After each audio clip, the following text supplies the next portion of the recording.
It's not going to stop until we all decide, by the millions, that we aren't going to live in that world anymore.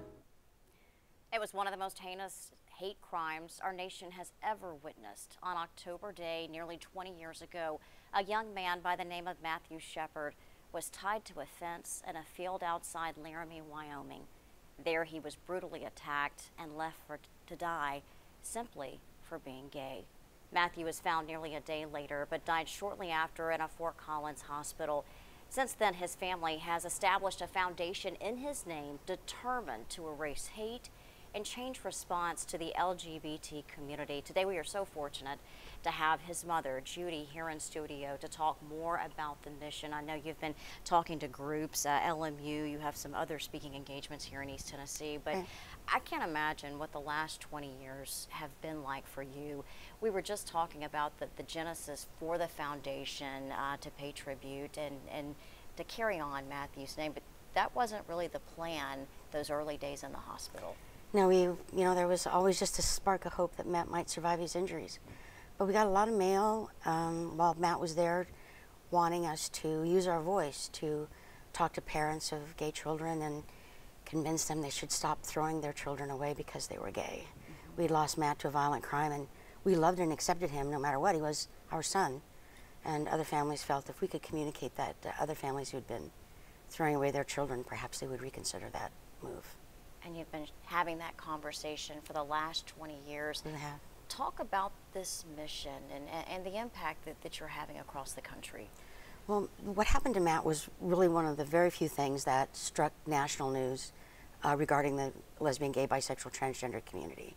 And it really grabbed the attention of folks who just really had no idea or no exposure to the violence that was happening to the community, the discrimination, and a lot of the correspondence, over half the correspondence, was from the straight community, saying, we don't want this to happen, this isn't what we think our country should be. And so we thought, well, maybe we have a mission here to try to, raise awareness about the violence, about the community, that members of the LGBT community are people, American citizens, just like everybody else, deserving of the same rights. We certainly wanted the hate to stop, the hate crimes to stop. We know they haven't. In fact, in the last year, they've accelerated exponentially against all minorities, not just LGBT, but people of color and Muslim, and it's awful what's happening now. So you feel like the foundation has still a lot of work to do to reach more people, right? Absolutely, we do, and it's just a matter of keeping the conversation going and helping people understand their own power. That's really what we're trying to do now, is remind people they have a voice and they should be using it. They understand that what's happening now is wrong, and they can fix it. We were talking about hate. It seems to be the root of so many problems that we're experiencing across the country. What do you say about hate, and what is your message to parents, to people across the country? Well, I think hate is really the result of ignorance, of just a lack of knowledge about whatever community they feel that they hate. They fear it, they don't understand it, so they're expressing this hate either verbally or physically, and it's just a matter of trying to understand other people's point of view and recognizing that we're all just people. We all just want the same things, to be safe and secure in our jobs and our homes. It's just really not that different. To love and be loved, what else could you ask in return?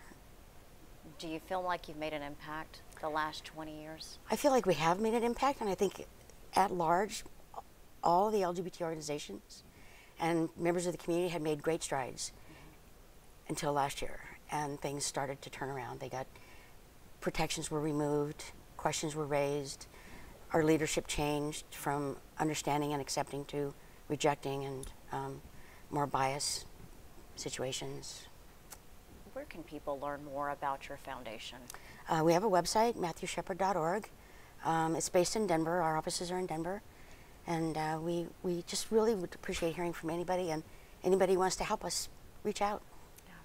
We appreciate you spending some time with us this evening. Thank you. Thanks very much.